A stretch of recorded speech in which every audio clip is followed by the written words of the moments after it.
계단을 쌓으면서 우리 찬양하기 전에 우리 찬양 인도하시는 목사님이 우리 성도님들하고 3번씩 외쳐서 웬만한 성도님들은, 우리 불꽃교회 성도님이라면 다 머릿속에 각인이 됐을 거예요. 복되게 하라. 우리 한번 외쳐보고 오늘 말씀 나눌까요? 복되게 하라. 아멘. 복되게 하면 하나님 다 아시고 보셔서 우리의 삶을 복된 곳으로 인도해 주실 줄로 믿습니다. 복되게 하라라고 하는 표어를 재작년에 정해놓고 말씀을 강의한다면 성경 66권 가운데 어떤 말씀을 강의할까 기도하면서 준비하는데 마음속에 하나님 저에게 감동을 주시기를 사무엘서를 강의해라, 사무엘상을 붙들고 금년에는 강의 말씀을 전해보려고 합니다. 저는 이런 기도를 했어요. 하나님 앞에 우리가 아는 역사서, 이스라엘의 역사서 사무엘상, 누구의 이야기가 있죠? 한나부터 시작해서 사무엘과 사울 왕과 다윗 왕의 이야기가 있는데, 이 이야기를 통해서 이 말씀을 듣고 적용하는 가운데 복되게 하라고 하는 주님의 뜻이 어디에 있는지 알게 되고, 또 복된 삶의 모습을 말씀을 통해서 발견하고 복되게 하여 하나님의 마음에 합한 종들로 우리 불꽃교회 성도님들이 다 세워지기를 축복하면서 기도합니다. 오늘 말씀의 제목이 뭔지 아세요? 물론 표가 복되게 하라 이기 때문에 제가 복되게 하라, 우리가 복되게 살아가려면 분인날을 알아야 되거든요. 우리를 괴롭게 하는 게 있어요. 오늘 말씀이 그겁니다. 분인날을 알아야 풀어진다는 거예요. 왜? 정말 하나님은 우리가 복되게 살기를 원하시고, 우리조차도 정말 하나님 앞에 복되게 살아서 하나님의 주시는 복이 무엇인지를 경험하며 살아가기를 원하는데, 대부분 이렇게 얘기해요. 형통. 제가 좋아하는 단어가 하나 있는데, 신학대학 다닐 때 기도원에 올라가면 여름에 만사형통회가 있어요. 근데 저는 그 이름이 원색적인데 좋아요. 그냥 만사형통, 모든 일이 형통, 펄펄펄펄펄 술술술술술술 풀리는 거, 이게 형통이잖아요. 풀린다고 하면 복되다라고 우리가 이야기하는데, 술술 풀린다 하면은 생각나는 게 있지 않으세요?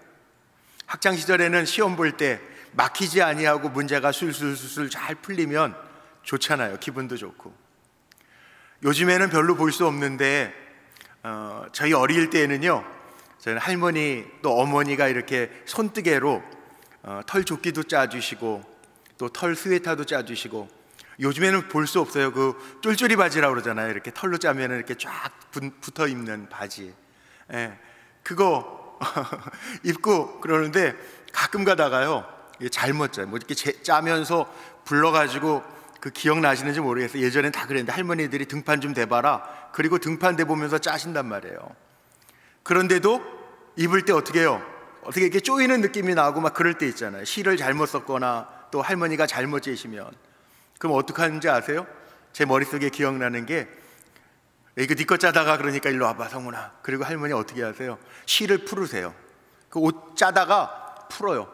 근데 그 푸는 거를, 손뜨개를 뜯은 분들은 잘 모르겠어요. 저는 손뜨개를 모르니까. 그런데 올 하나를 잡아 당기면 그게 쫙 풀리더라고요. 그러면 이렇게 잡고 이렇게 실 말잖아요. 술술 풀린다 생각하면 저는 언뜻 머릿속에 떠오르는 게, 문제가 풀리는 것, 그 다음에 손뜨개 하실 때에도 올 하나 착 떼면은 잘 풀리면, 엉키지 아니하고 잘 술술 풀리면 기분이 좋잖아요. 그 생각이 드는 거예요.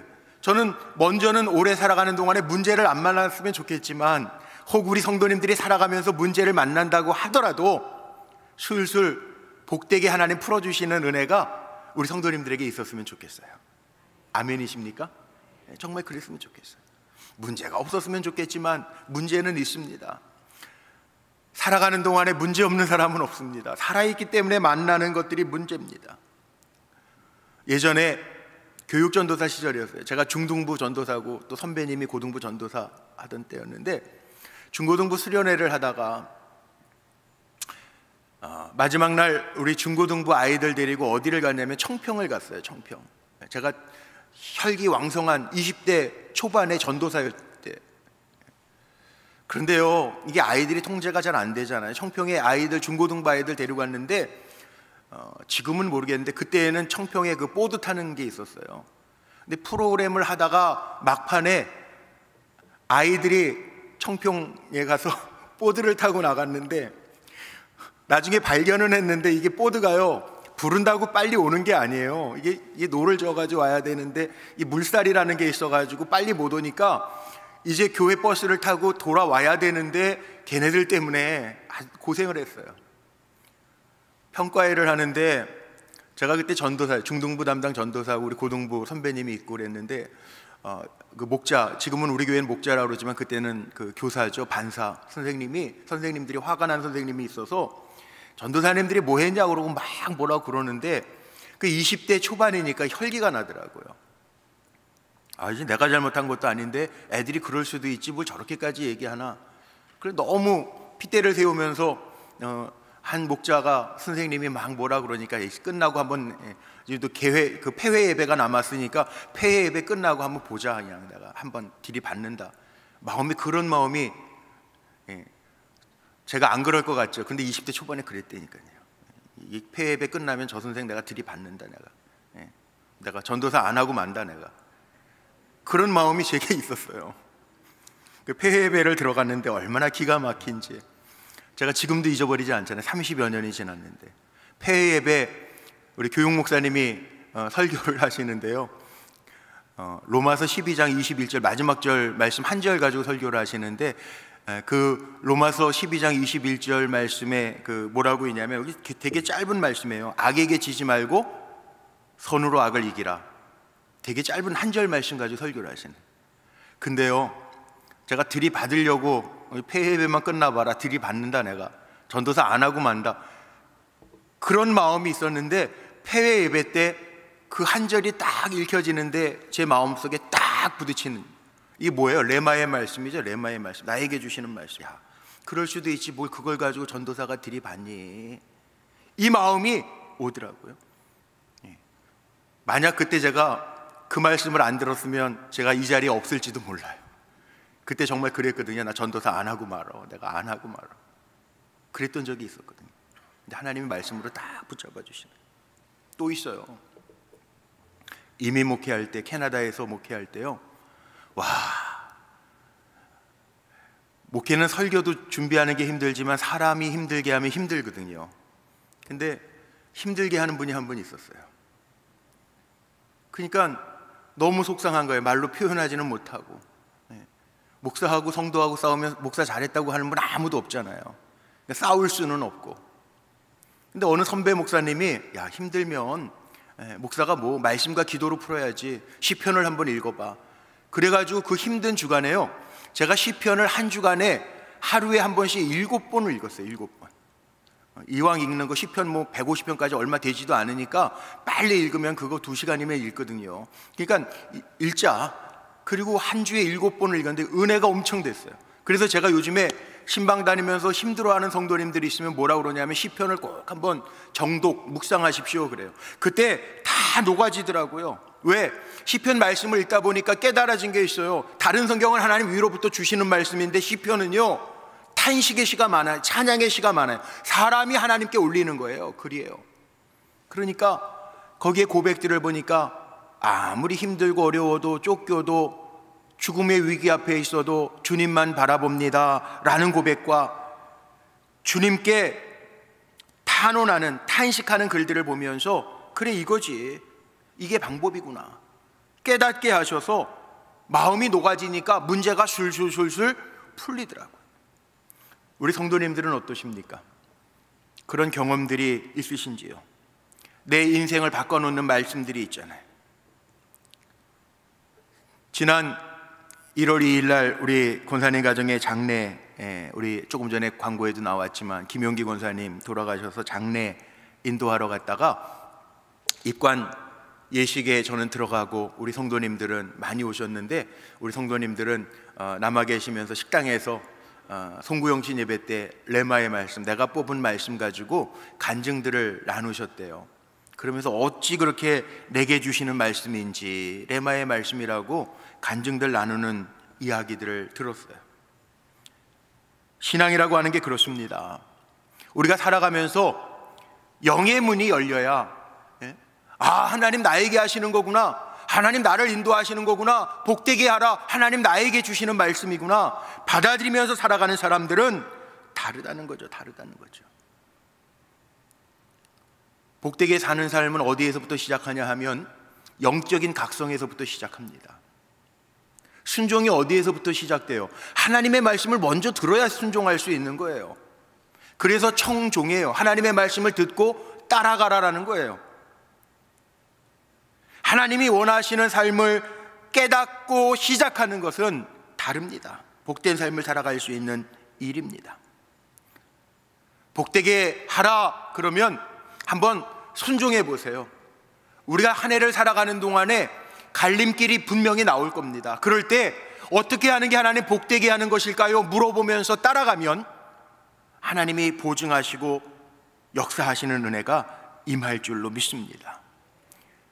사무엘서 말씀을 제가 왜 강의하려고 하냐 하면 이 말씀을 보면 문제가 없는 것이 아니라 문제가 있지만 영의 문, 축복의 문, 하나님의 말씀을 따라갈 때 영의 문, 축복의 문들이 열려진 이야기들이기 때문에 그래요.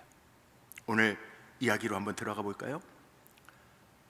사무엘서를 역사서라고 하는데 히브리 사람들이 이야기를 참 좋아하기 때문에 이 역사를 이야기식으로 잘 풀어놨는데 성경은 감추지 않아요. 그대로 드러냅니다. 오늘도 이 사무엘서 1장 1절로 8절 말씀을 읽었는데 특별한 사건으로부터 이야기가 시작이 됩니다. 바로 엘가나와 한나의 가정 이야기로 시작을 합니다. 이 가정 이야기로 시작하는 이야기를 보면서 우리에게 주는 메시지가 분명히 있을 텐데 뭘까요? 저는 오늘 이거 찾아보려고 해요.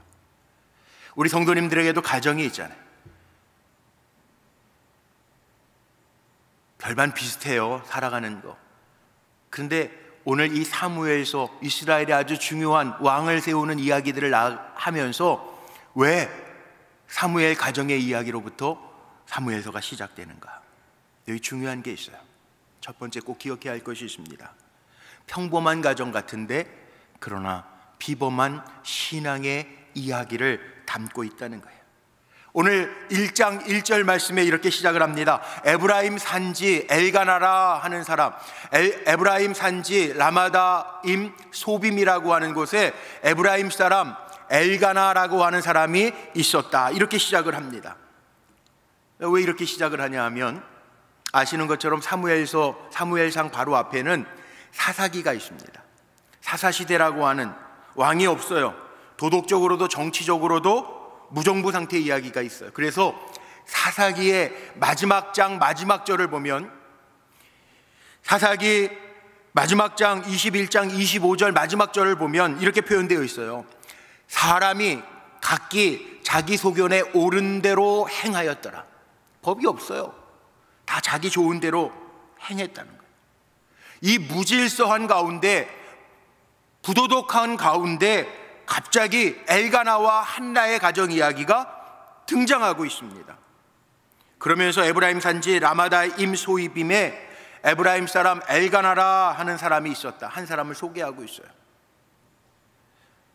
이 라마다임 소빔이라고 하는 곳은요, 그 당시에 중앙성소 실로라고 하는 곳에서부터 한 26km 정도 떨어져 있는 곳이에요. 오늘날 같이 26km 차로 갈 수 있으면 뭐 한 30분 정도면 가겠죠. 그런데 그 당시는 그렇게 가까운 거리가 아니죠. 걸어서 간다 그러면.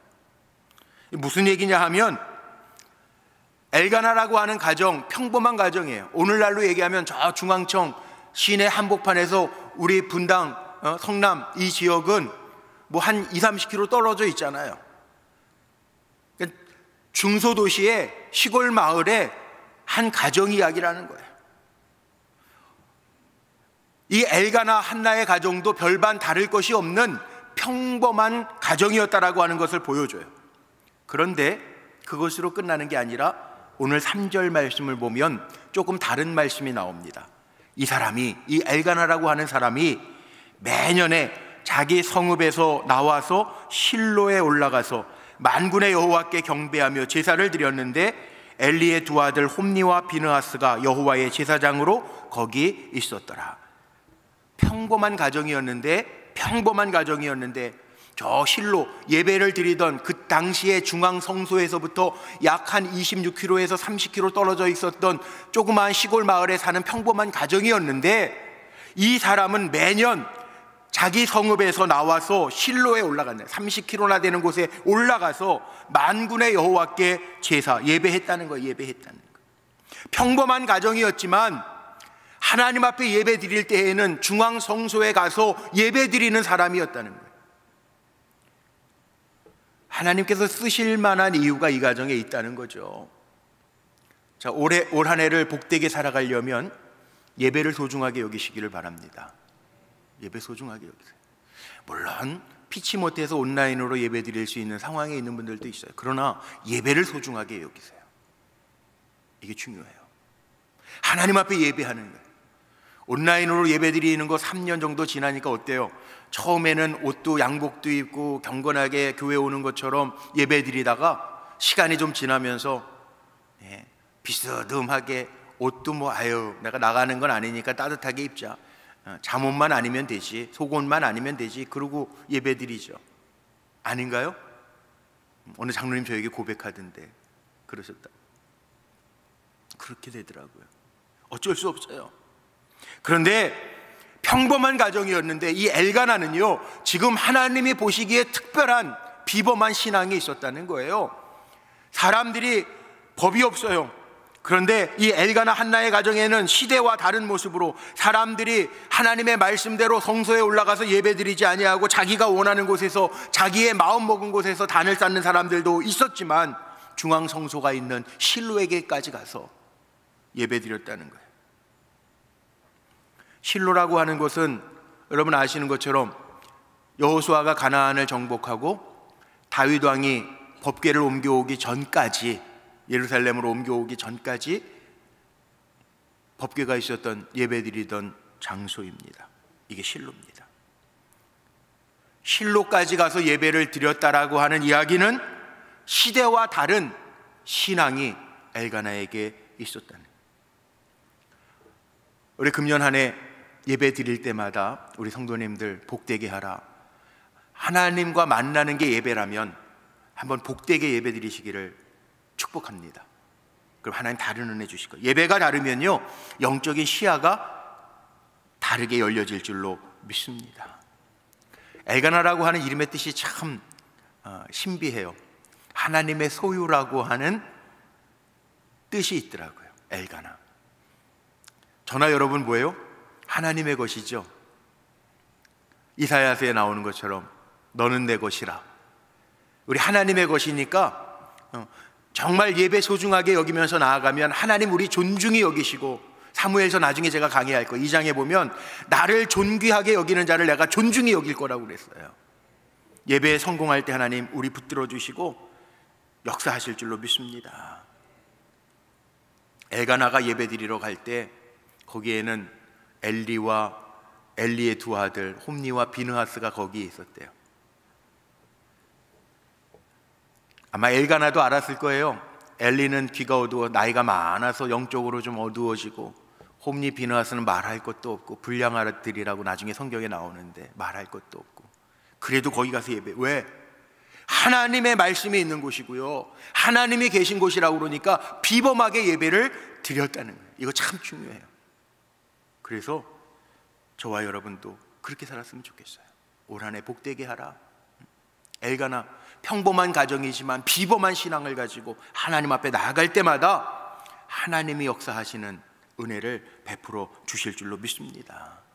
나중에 어떻게 사무엘 얻고도 엘가나와 한나가 사무엘을 젖될 때까지만 기르고 젖된 다음에는 성소에서 자라게 하는데 결국은 홈니 비느하스는 죽죠. 그러나 사무엘은 하나님 쓰시잖아요. 하나님 결국 이거예요. 복되게 하는 사람, 평범한 가정 같지만 비범한 신앙을 가지고 있었던 가정에 하나님의 역사가 나타난다는 거예요. 왜 엘가나와 한나의 가정이냐? 정말 우리도 평범한 가정이지만 우리 가정에 하나님이 보시기에 비범한 신앙이 있는지를 점검하며 비범한 신앙의 사람이 되겠습니다 결단하고 나아가는 우리 사랑하는 성도님들 되시기를 주의 이름으로 축복합니다. 두 번째 볼게요. 두 번째는 문제죠. 엘가나라고 하는 사람의 두 얼굴을 보여주고 있어요. 이 부정적인 면인데 성경은 포장하지 않아요. 사무엘의 아버지라고 포장하지 않아요. 그대로 보여줘요. 2절 말씀해 보세요. 이 엘가나라고 하는 사람이 있었는데 제가 3절부터 해석했지만 2절에 보면 그에게 두 아내가 있었으니 한 사람의 이름은 한나, 한 사람의 이름은 분인나.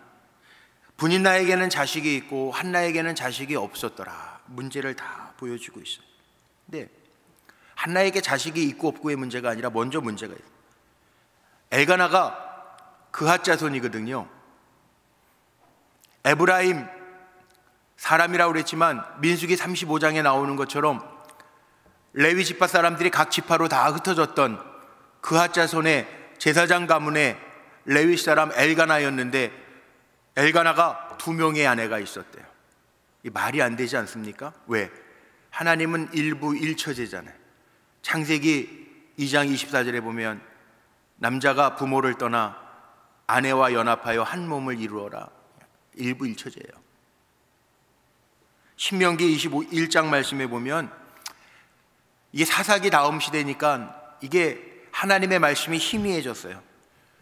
신명기 21장에 이런 얘기가 나옵니다. 만약 한 사람의 두 아내가 있는데 한 사람은 사랑하고 한 사람은 미워하는데 미워하는 여자에게서 먼저 장자가 태어났으면 나중에 사랑하는 여자에게서 아들이 태어나도 장자의 권한은 먼저 태어난 아들에게 있으니 그에게 두 몫을 줘라. 상속에 대한 문제를 이야기합니다. 이게 무슨 얘기냐면요, 시대가 흘러가면서 일부 다처제가 묵인되었다는 거예요. 하나님이 정하신 법은 일부 일처제인데 시대가 흘러가면서 변했다는, 말씀이 흐려졌어요.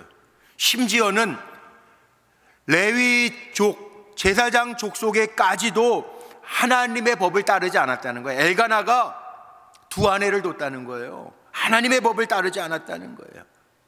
문제는 엘가나가 비범한 신앙, 하나님을 예배하는 신앙을 가졌는데 문제가 뭐예요? 삶의 모습은 달랐다는 거잖아요. 두 얼굴을 가졌다는 거잖아요.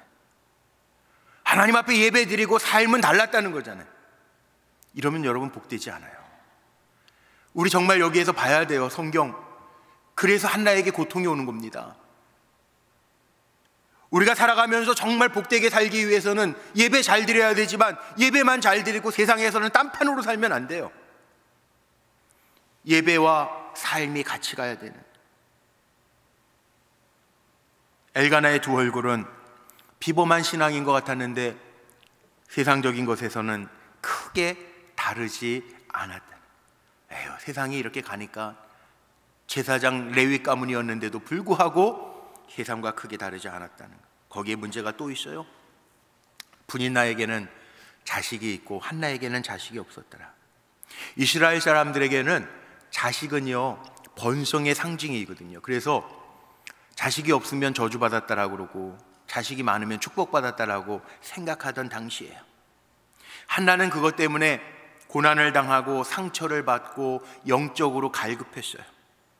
아무리 엘가나가 한나를 사랑해서 조광지처를 사랑해서 제사를 드릴 때 제물을 한나에게는 두 몫을, 엄청 많은 몫을 줘도요 그것으로 만족할 수가 없어요.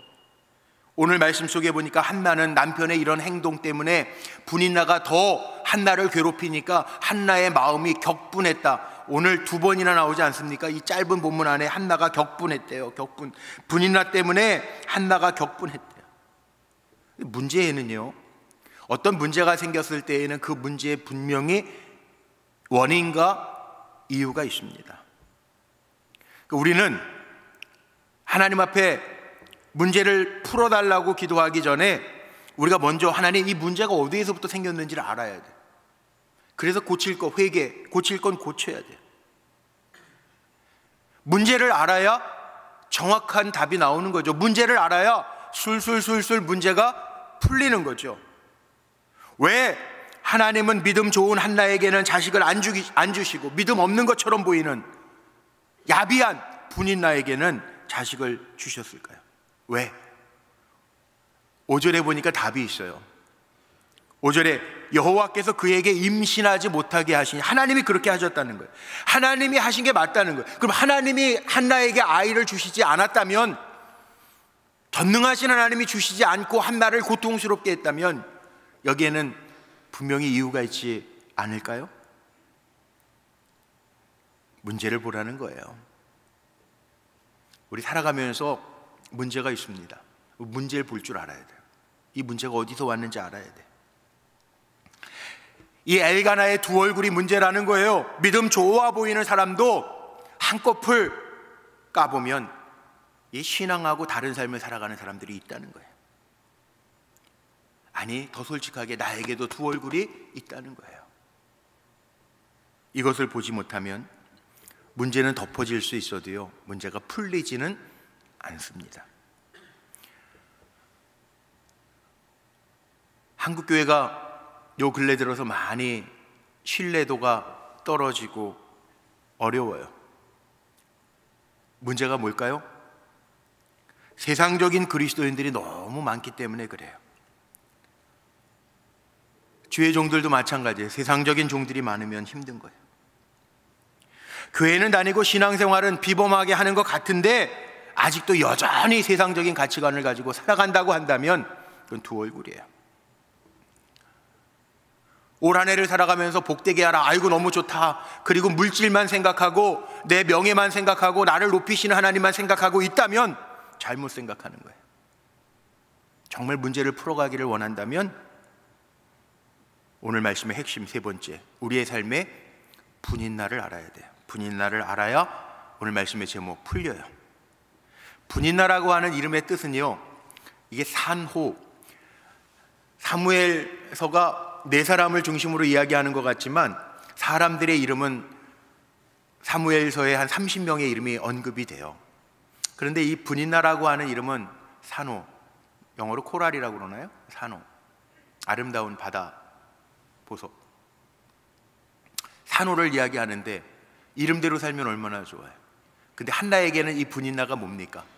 세상 사람들이 보기에 세상의 명예나 돈이나 다 좋은 것 같은데 분인나 산호인데요, 한나가 보기에는, 한나는 분인나가 대적자고요, 오늘 말씀 속에 성경이 그렇게 대적자고요, 격동하여 격분시키는, 번민케 하는 자라는 거예요. 인생을 살아가다 보면 우리를 대적하는 것, 멸시하는 것, 조롱케 하는 것들이 있습니다. 우리를 격동시키는 것들이 있습니다.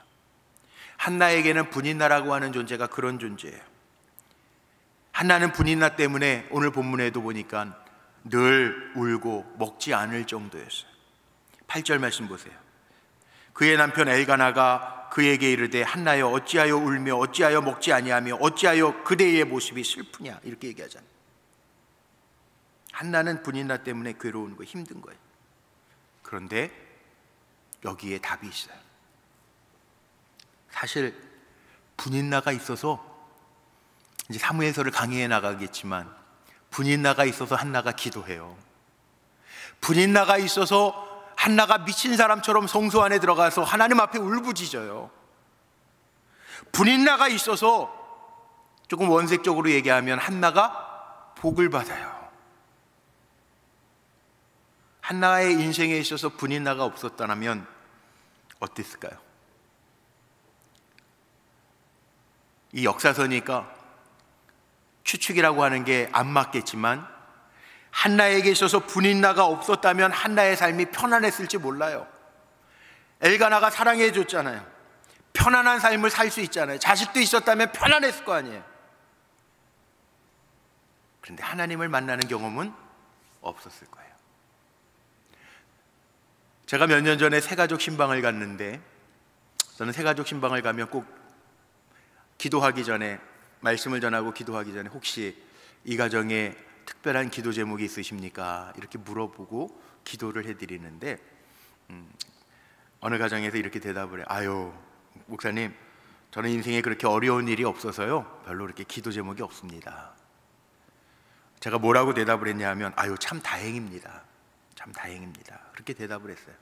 그런데 우리 한번 생각해 보자고요. 특별한 어려운 일이 없어서 기도 제목이 없는 것 좋은 것 같은데, 다행인 것 같은데, 성경에 보니까요 누가 복되냐? 제가 지난주 월요일 날 특별 새벽 기도회를 인도하면서 전했어요. 정말 복되게 하라. 누가 복되냐? 문제가 없는 사람이 복된 것이 아니라 성경은 이렇게 얘기합니다. 여호와 하나님을 피난처로 삼는 자가 복되다. 여호와 하나님을 의지하는 자가 복되다. 이게 말씀하고 있어요. 그럼 편안한 게 복된 걸까? 편안한 게 좋아요. 저도 편안한 거 좋아해요.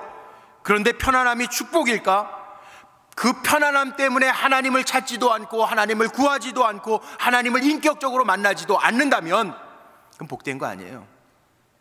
우리가 인격적인 하나님이라고, 인격적인 하나님은 인격적이시기 때문에 내가 싫어하는 거 하나님도 싫어하세요. 내가 구할 때 하나님 인격적으로 나를 도와주시면 나를 도와주신 하나님을 만났기 때문에, 내가 그 문제 때문에 힘들어하고 있는데 만났기 때문에 우리는 하나님을 고백할 수 있어요.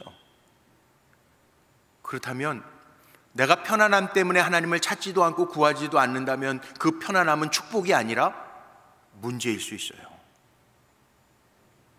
성경은 죄를 뭐라고 이야기하냐면 하나님을 찾지 않고 하나님을 떠난 상태를 우리가 죄라고 얘기해요.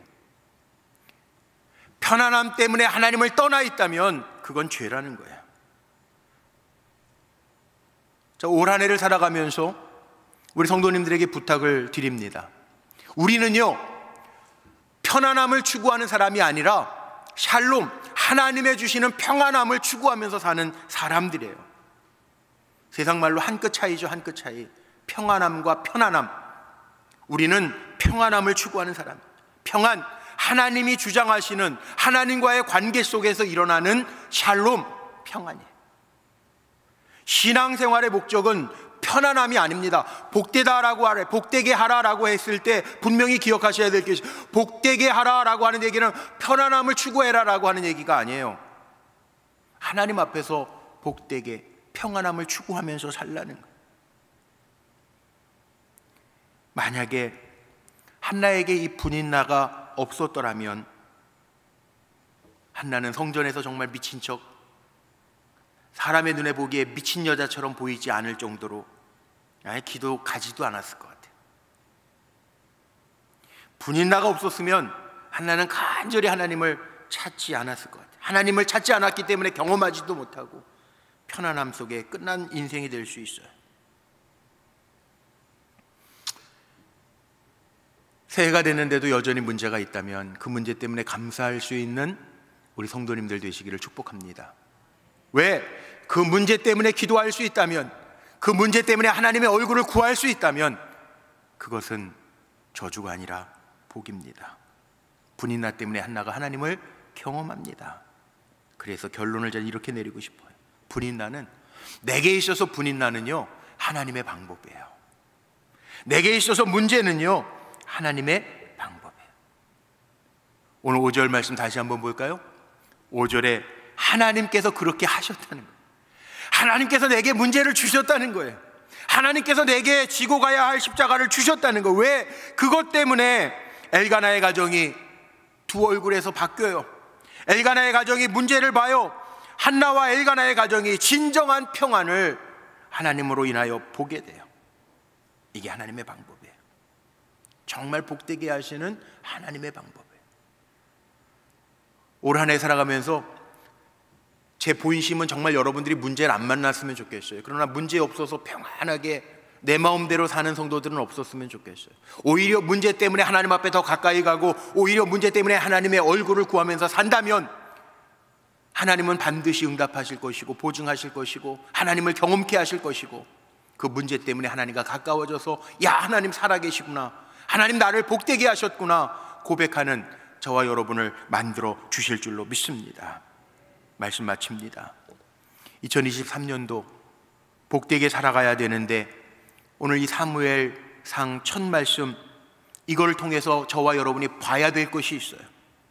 우리 가정이 평범한 가정이지만 우리 가정의 비범한 신앙, 우리 가정에 정말 하나님이 기뻐하실 만한 피범한 신앙이 있는가? 이거 봐야 돼요.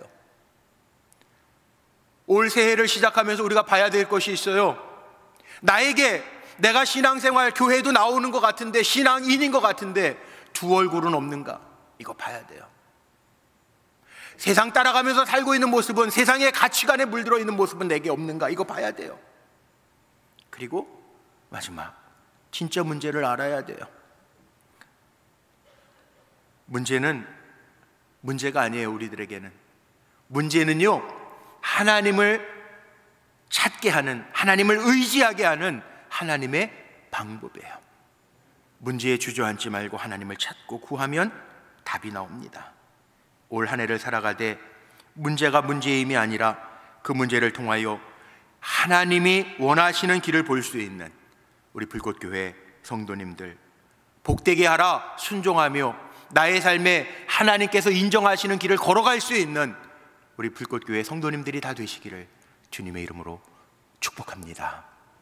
기도하시겠습니다.